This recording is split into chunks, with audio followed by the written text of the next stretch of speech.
Hey guys, this is Confessional Journal entry number 7, and this one I'm going to be talking about the best friend that died in my sophomore year. And it's just, I met him in elementary. I think it was like in hair growth, I think. And so I was bullied a lot in school. And he was one of the bullies, because he got tired of people bullying him, so he made friends with bullies, and he started bullying other people, and so I happened to be one of those people. I mean, I was really nice to everybody. I would try to make friends with everybody. Even though they just used me for, lunch money or, since in class, since I drew really well, people would use me to do their projects for them, which I didn't really mind. I mean, I was like, oh, it's for a friend. I like school, so I don't mind doing the work. And I really didn't mind. I didn't like how people would use me just for certain things. But yeah, and, me and him were the same bus. Because we lived in the same neighborhood. He just lived 3 houses down from mine. So things just I just hated the bus. I hated going on the bus because since I was being bullied a lot, he would sit but to himself. He was quiet because he wasn't around his friends, but I was still being bullied by everyone. Everyone would push me out of seats. People would call me names on the bus. There was times where I've had the bus driver, move people or make people make space for me, just so I could have a seat. Just nobody wanted me to sit with them. Either that or I'd sit by myself.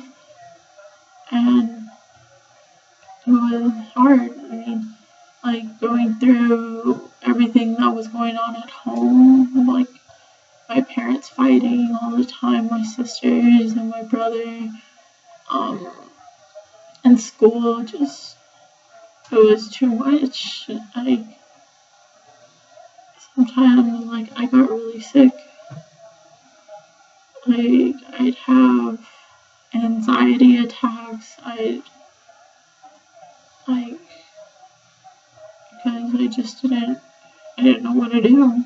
I didn't know how to express it. I just knew that I just had to be nice to people and just do good in school, because that's all I went to school for, was just to be there for school. I didn't go for friends, but I mean, I did need people though. So, yeah, I guess being a pushover bought me somewhat friends. But, yeah, he would bully me along with his friends, and, one day in recess, he came up to me, as a joke, just to make fun of me, so he can, get information from me, so he can talk shit behind my back, and whatever, just, stuff like that. He just,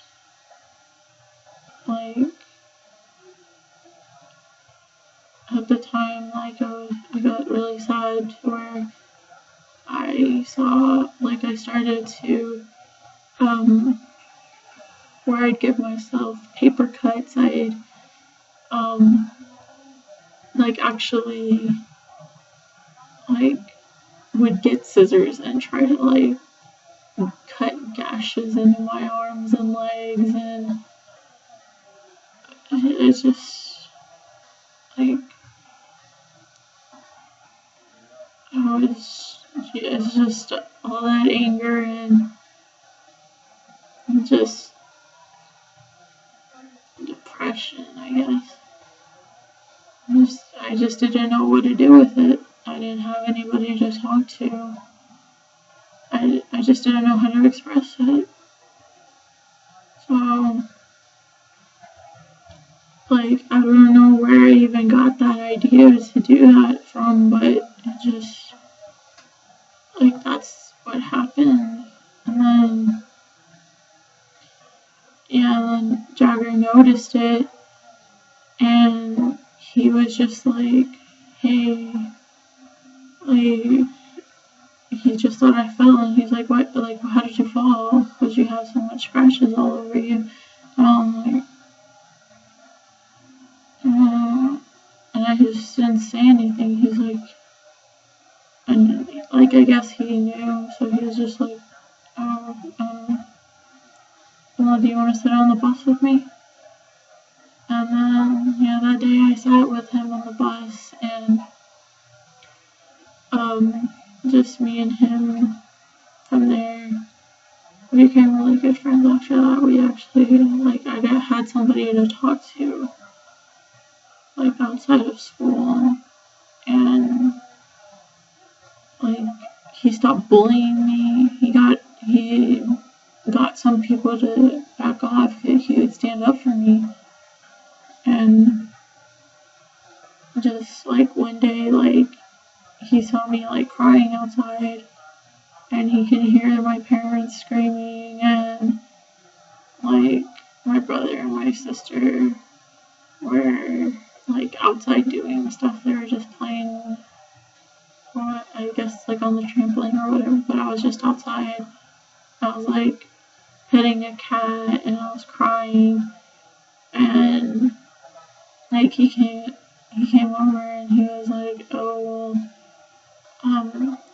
you want to come over just for a bit, like, and he was like, yeah, because my parents aren't home right now, so, yeah, like, yeah, if you want to come over, you can. I was like, okay.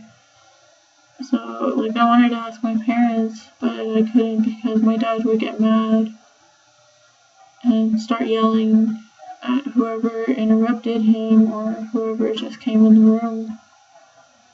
And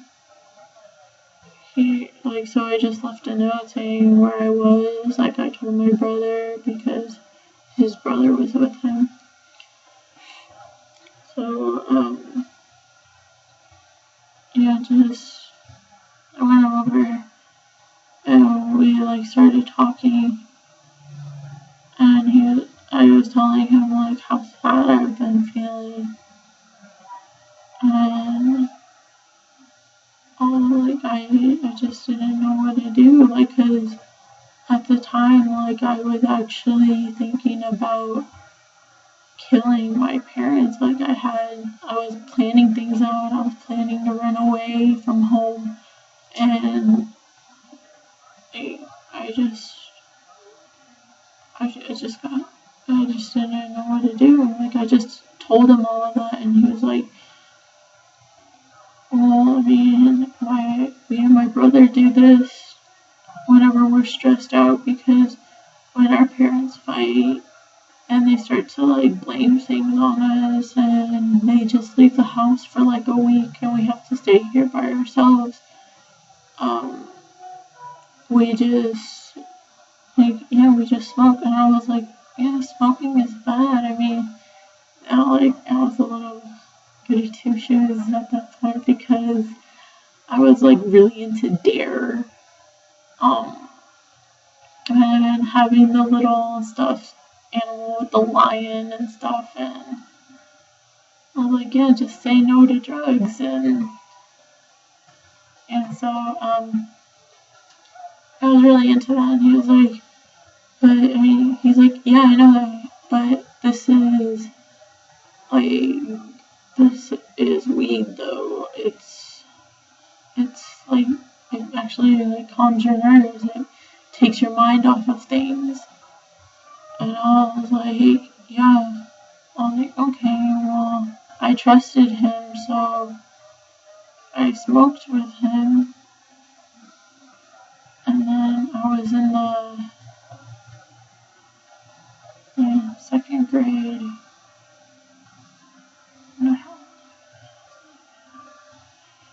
So, second grade.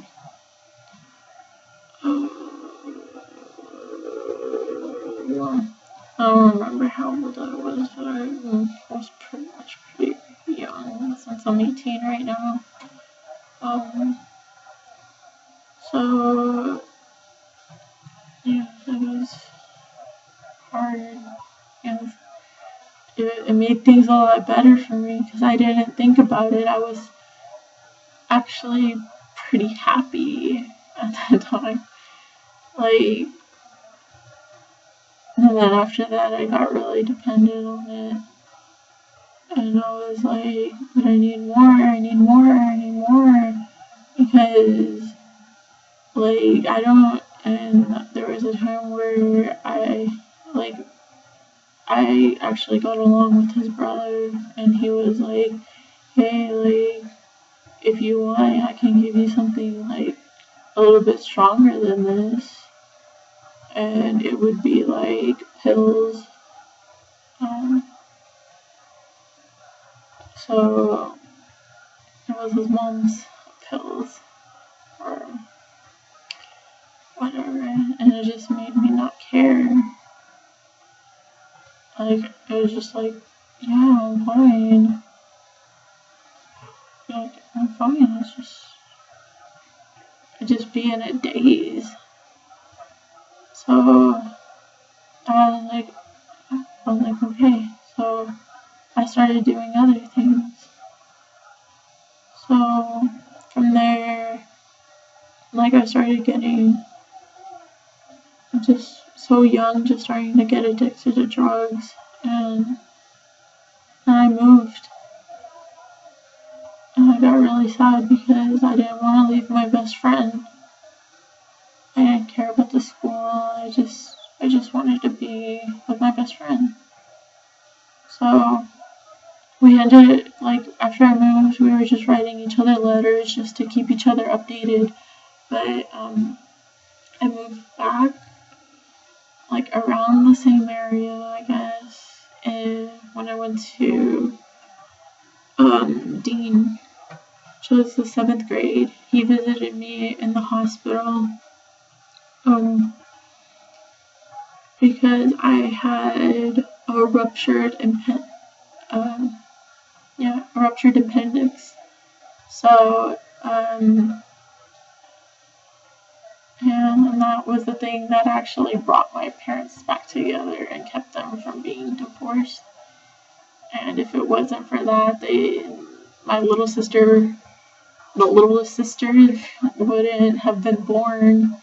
So, my parents actually praised me for once, saying I was their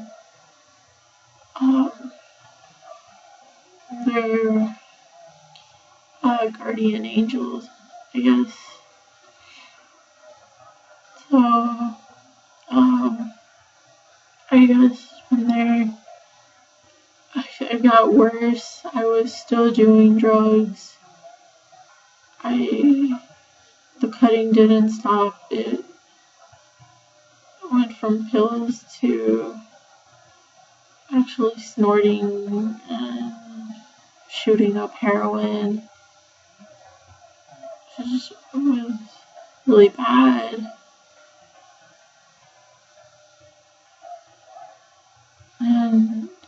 But that was like, it went on to my freshman year, which was really bad. And that's when I started doing, like, worse drugs. I watched, I think, 8th grade, I watched Fear and Loathing in Las Vegas. And, like, me and Jagger were like, we need to try all the drugs they took. So we got the mescaline, we got we actually found the adrenochrome that they had, and just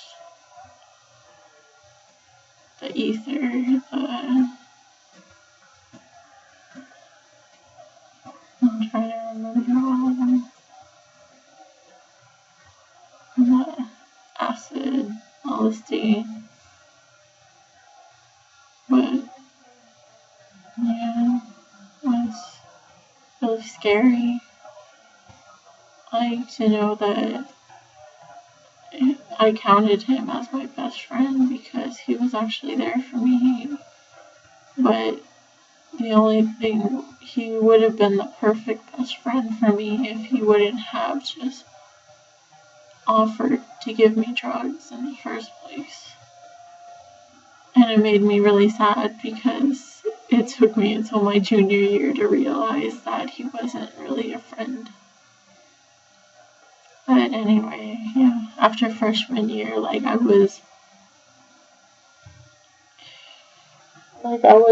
wanted to quit, but I couldn't.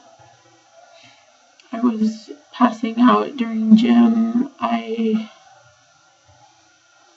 was like literally going crazy because I didn't have anything. My mind was so chaotic. I was like I needed something just to bring me at peace. I didn't have to think about it, even if it was just for like an hour or 10 minutes. Like I just needed something just to take my mind off of things. And it was just, I kind of hate myself for it. That's how I made friends with the wrong crowd. I always made friends with people that did drugs. And I had people asking me for drugs. And this was all things that I hid from my parents. And my parents never believed everyone. They thought I was lying. And so I had to tell everybody that I was lying. I was like, yeah, I don't do drugs. I don't do it. I've never done it. Just for the sake of my parents. I didn't want my friend to get in trouble because I knew him. I thought he was a good kid. So I didn't want to ruin that. So I just started hiding and lying. And sophomore year came.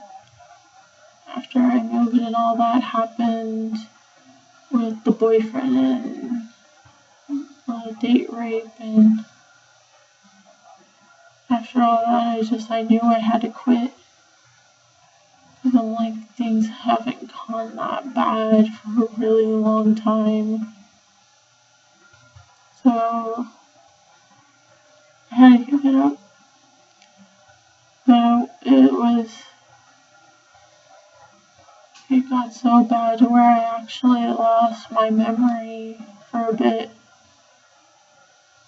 There was just one day where I took something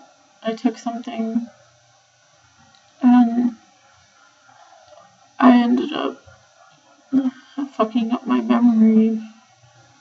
So I couldn't remember, and now I still have trouble remembering things. Like my memory sucks now. So I'm really scared that now I'll get Alzheimer's or something, or I'm just going to wake up one day and just not remember anything. Because now I'll get confused of where I am. I'll recognize everything, but I won't remember. I can look at my sister and for a split second, I'll forget who she was, but I'll recognize her if I've seen her before. But I won't remember. But, he died of an overdose while I was in Wesco, and that made me sad. And I finally quit after that. I mean, I still had to keep taking drugs to just slowly take myself off of it, because that's something somebody told me. I was like, if you do drugs that bad, it's best if you take it, but just slowly take yourself off of it so you don't have to go through withdrawal. And I was like, okay. So it took me 3-4 years to get over it. I mean, I still have cravings for it, but I can handle it. Now I just get angry all the time. I go all She-Hulk, and I just get really mad. Sometimes I'll just walk off and just walk for an hour or so, and then I'll come back. But I still miss him though. Because I am pretty much the only thing I had in my childhood that was something good. Well, to me at the time, I thought it was good. And I kind of want that back.